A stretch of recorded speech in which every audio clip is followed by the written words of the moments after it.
In a surprising upset in the New York City Democratic mayoral primary, Sagalan Mamdani, a self-proclaimed Democratic Socialist and Communist Weak councilman, has unexpectedly defeated former Governor Andrew Cuomo to win the Democratic nomination. His radical socialist policies are now facing widespread scrutiny, and his victory has even caught the attention of the Department of Justice, making the duration of his political viability a new suspense. Meanwhile, a shocking development sees a fatwa issued by a senior Iranian cleric, explicitly calling for the assassination of President Donald Trump. Adding to the alarm, large numbers of individuals, suspected to be members of the Islamic Revolutionary Guard Corps, are reportedly queuing at the US's northern border, ready to enter the country. Mamdani's unexpected victory and Trump's warnings Democratic primary for New York City mayor, held on June 24th, saw Mamdani emerge victorious.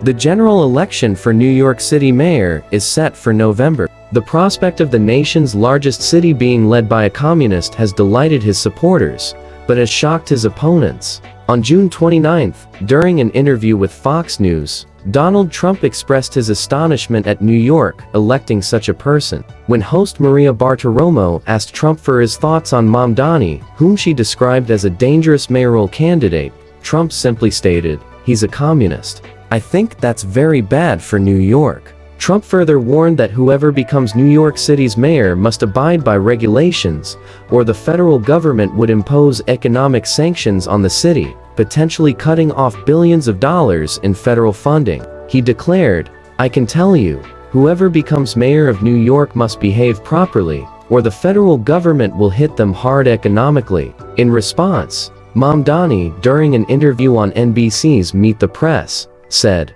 "I've had to get used to the president talking about my appearance, my voice, my background, who I am every day. Ultimately, it's because he wants to deflect attention from the issues I'm fighting for." But was Trump simply criticizing Mamdani based on his appearance, as Mamdani suggested? In fact, Trump's serious warning was prompted by Mamdani's series of radical communist policies. Mamdani's radical policies and growing opposition. On June 29th, on NBC's Meet the Press, Mamdani stated his intention to eliminate billionaires and make life affordable for working-class families. New York, known as one of the wealthiest cities in the US, would see Mamdani implement a radical tax redistribution policy upon his election. The core of this policy is to significantly increase property taxes in affluent, predominantly white neighborhoods, with the collected funds then used to support his various far-left initiatives. In a policy memorandum titled, "Stop the Squeeze on NYC Homeowners," Mamdani explicitly stated his belief that the current tax system is highly unfair, and that more of the tax burden should be shifted to wealthy and predominantly white communities. He plans to use his mayoral power in conjunction with the state legislature to push this plan through. He told NBC, "I don't think billionaires should exist in society. Frankly, in a time of such extreme inequality, these fortunes are simply too vast. We need greater equality across the city, the state, and even the nation. I hope to work with everyone, including billionaires, to build a city that is fairer for everyone." Additionally, Mamdani advocates for a range of far-left policies, including allocating $65 million for gender-affirming care for minors. On July 2nd, Trump issued an ultimate warning, stating he would absolutely not let Mamdani become mayor of New York. He posted on Truth Social, "As President of the United States, I will not let this communist lunatic ruin New York. Rest assured, I hold all the power and all the cards. I will save New York and make it hot and great again, just as I once saved our beautiful America." Mamdani's extreme policies have not only angered the Republican president, but have also alienated some seasoned Democrats. His proposals include providing free bus services, ensuring rent-stabilized housing, raising the minimum wage to $30 per hour, and establishing city-run affordable grocery stores. He also proposed increasing taxes on individuals earning over $1 million annually, an idea opposed by Democratic Governor Kathy Hochul. Hochul believes that New York State is already one of the most heavily taxed regions in the U.S., and that further increasing taxes on the wealthy would cause many high-income families and businesses to relocate to lower tax states like Florida or Texas. This, in turn, would lead to a reduction in tax revenue, job opportunities, and investment,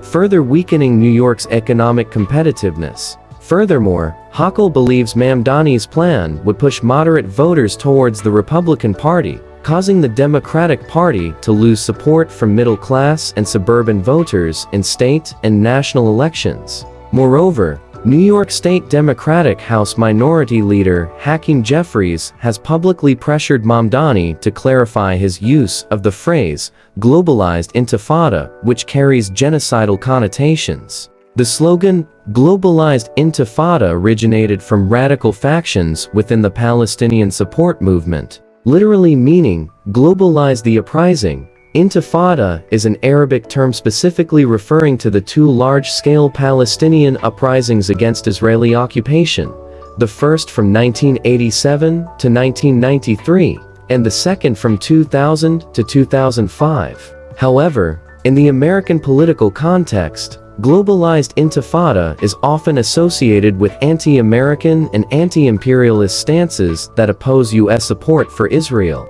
Due to its ambiguous stance on violent revolution, some interpret intifada as armed struggle, aligning it with communist, violent revolutionary ideologies.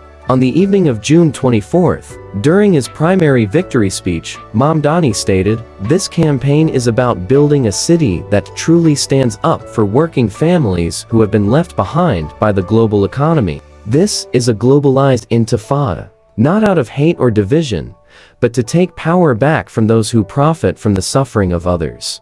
This statement immediately caused unease externally. Many Democratic lawmakers and Jewish community leaders felt that such wording incited or justified extremism, potentially sparking fear and division within communities. On June 29th, NBC Meet the Press host Kristen Welker asked Mamdani, "You used the phrase, globalized intifada. Some people question its overlap with narratives of extremist conspiracy theories. What are your thoughts on this?" Mamdani replied, "When I say globalized intifada, I'm talking about ordinary people rejecting an economic system that hollows out our communities, makes housing unaffordable, and turns jobs into poverty. This is not about race, it's about inequality." Despite Mamdani's reinterpretation of globalized intifada, on June 30th, Jeffries stated on ABC's This Week that such phrasing was unacceptable because the term intifada itself means armed uprising. He emphasized that Mamdani must clearly articulate his position as his campaign progresses. Jeffries stated that such positions and rhetoric gravely diverge from mainstream democratic values, and Mamdani must responsibly explain to the public whether he endorses such extreme stances or intends to distance himself from them.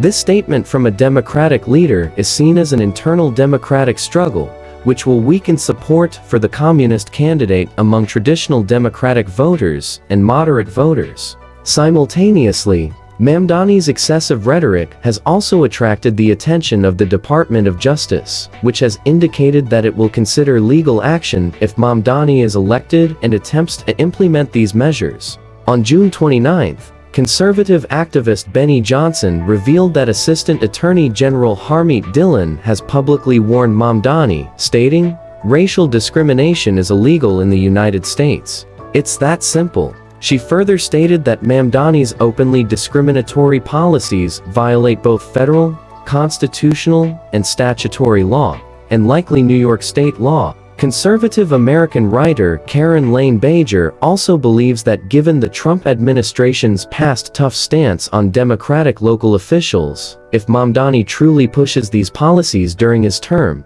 the scene of him being handcuffed and facing judicial prosecution is by no means alarmist. She also mentioned the arrest of New Jersey Democratic Representative Romanica McKeever, who was arrested for clashing physically with ICE agents outside an immigration detention center while protesting ICE's detention of undocumented immigrants. Bajer said it is conceivable that if the mayor of America's most prominent city were publicly arrested for implementing racially punitive tax policies, the resulting nationwide shock would far exceed any previous law enforcement action. Next, let's discuss the Iranian cleric's assassination order. On June 29, according to the semi-official Iranian Mehr news agency, Grand Ayatollah Makaram Shirazi, a 98-year-old Iranian Shia cleric, recently issued a religious decree openly calling on Muslims worldwide to assassinate US President Donald Trump and Israeli President Benjamin Netanyahu. The fatwa also declared that any person or regime threatening the supreme leader or a marja, a top Shia cleric, is considered an enemy of God, and any cooperation or support from Muslims or any Islamic country with these enemies is haram, forbidden. All Muslims worldwide are responsible for making these enemies regret their words or actions. A marja is the highest-ranking religious leader in Shia Islam, equivalent to an authority that believers and other clerics must follow. They can issue guidance and rulings on religious law. The highest rank of marja is called mutlaq, meaning absolute authority. Marja are often also revered as grand ayatollahs. Regarding this, Iranian analyst Khosrow Esfahani pointed out that this fatwa targeting Trump and Netanyahu is highly similar in nature, impact, and potential consequences to the famous Salman Rushdie assassination fatwa issued in 1989 by Iran's supreme leader Ayatollah Khomeini. At that time, Khomeini issued a religious decree calling on Muslims worldwide to execute Rushdie because he believed Rushdie's novel, The Satanic Verses, blasphemed Islam and the Prophet Muhammad. This fatwa not only forced Rushdie to live a life of hiding and tight security for a long time, but also led to a series of violent attacks against him and related publishers. In the decades that followed, this fatwa became a symbol of the global threat of religious extremism, its influence extending into the 21st century. In 1991, the Japanese translator of The Satanic Verses was assassinated, and in the same year, the Italian translator was also attacked. The most terrifying incident occurred in August 2022, when Rushdie was publicly attacked with a knife by an extremist during a lecture in Chautauqua, New York, suffering multiple serious injuries to his abdomen and neck. Although he survived, he permanently lost sight in one eye and partial function in one arm. This case shocked the international community and was seen as a decades-long aftermath of Khomeini's fatwa. Analyst Esfahani also warned that this new fatwa by Makaram Shirazi against Trump and Netanyahu is identical to Khomeini's fatwa in its religious legitimacy and incitement. It was also signed by a highly authoritative Grand Ayatollah in Shia Islam and openly declared, calling on Muslims worldwide to take extreme action and defining the accused, Trump and Netanyahu, as enemies of Islam, thereby giving a so-called divine legitimacy to violent acts. He specifically pointed out that if this fatwa resonates within the Shia or broader Muslim community, it is not ruled out that lone wolf or organized assassination attempts could occur in the coming years or even decades, just like the lingering and continuous threat against Rushdie. Even more shockingly, the Daily Mail has revealed that a large number of individuals from within the Iranian regime, suspected to be members of the Islamic Revolutionary Guard Corps (IRG), have quietly relocated to Canada, secretly planning terrorist attacks in North America. Some national security experts believe that Canada's relatively lax immigration policies may make it easier for these Iranian agents to enter and then spread the threat into the United States. Former FBI Assistant Director Chris Swecker mentioned that both sides of the US-Canada border have active secret networks of Hezbollah, allied with Iran. He stated that these agents, even without direct orders from headquarters in Lebanon or Iran, could plan and execute attacks in the US on their own.